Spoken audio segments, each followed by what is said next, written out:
بسم اللہ الرحمن الرحیم۔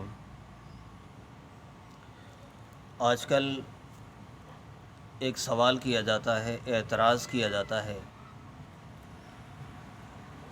کہ جب نماز پڑھتے ہیں تو آخری قعدے میں درود پڑھتے ہیں، اور درود میں آل کا لفظ تو ہے لیکن اصحاب کا لفظ نہیں ہے۔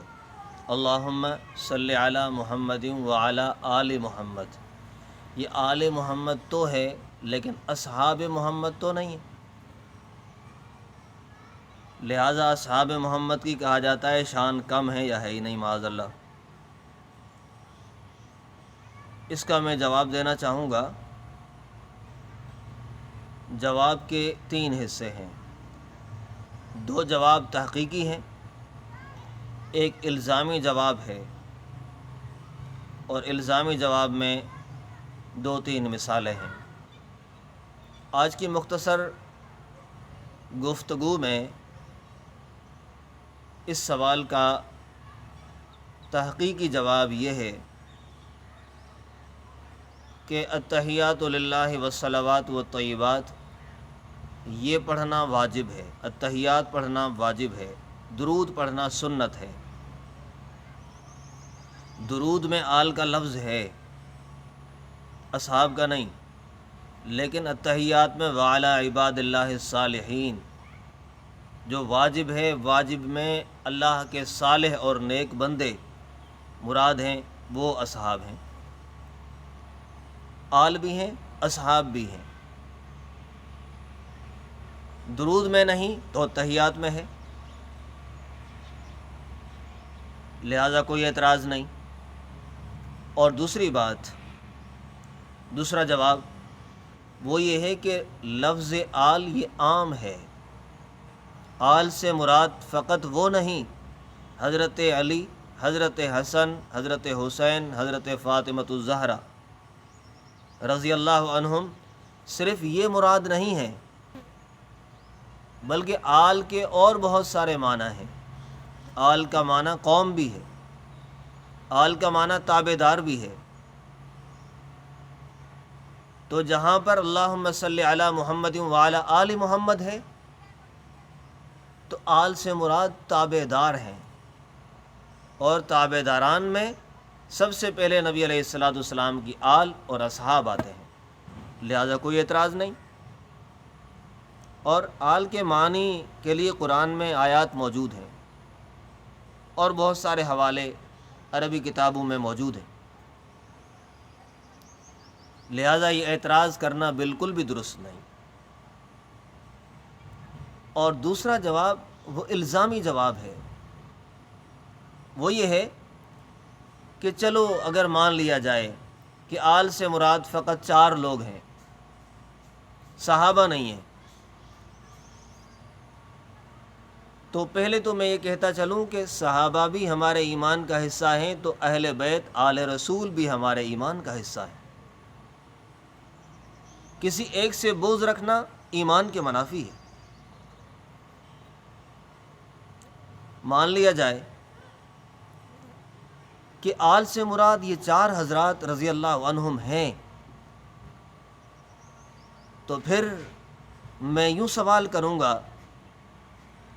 کہ نبی علیہ السلام کے روضے پر آج بھی آپ جائیں اور روضہ اطہر پر جالیوں پر صاف لکھا ہوا ہے محمد الرسول اللہ صلی اللہ علیہ وسلم، اور ساتھ میں ابو بکر صدیق بھی لکھا ہوا ہے، اور ساتھ میں عمر بن خطاب بھی لکھا ہوا ہے۔ روضہ اطہر کی جالیوں پر ابو بکر، عمر بھی محمد کے نام کے ساتھ ہیں، وہاں آل نہیں۔ اور اس سے بڑھ کر یہ کہ روضہ اطہر کے اندر وہاں تو درود شریف میں نبی علیہ السلام کے نام محمد کے ساتھ آل آیا ہے، لفظ کے ساتھ لفظ آیا ہے، لیکن روضہ اطہر کے اندر لفظ کے ساتھ لفظ نہیں، بلکہ محمد صلی اللہ علیہ وسلم کی ذات کے ساتھ 2 ذاتیں ابو بکر و عمر خود ذاتیں موجود ہیں، وہاں آل نہیں ہے۔ صحابہ میں سے بھی کوئی نہیں ہے، صرف 2 صحابی ہیں، پھر اس کا کیا جواب ہوگا؟